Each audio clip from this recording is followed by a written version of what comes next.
This was the scene outside a transportation hub as drivers switched off their engines and hung up their keys.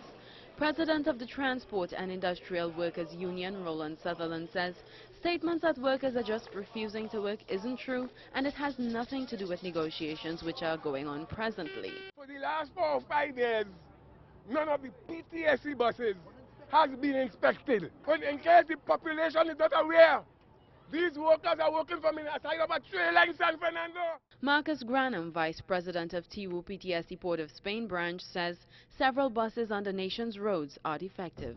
And if by chance we get into an accident with those buses, we end up on charge.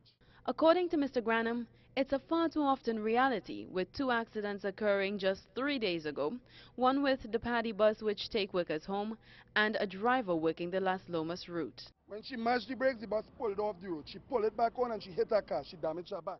PTSC mechanics say they're forced to use old parts from defective buses to put in other buses, as PTSC is not providing the parts needed. Workers are also complaining about a health card, claiming monies are deducted from their salaries, but when they visit healthcare facilities, they're told that PTSC hasn't been making the payments. I call again for the powers of B to bring some sort of forensic auditing in PTSC. PTSC's marketing and communications manager, Kyle Ramdale, says the company would not knowingly put a defective bus on the road. He says $38 million US has been spent on buses recently, which was procured by NIBDEC.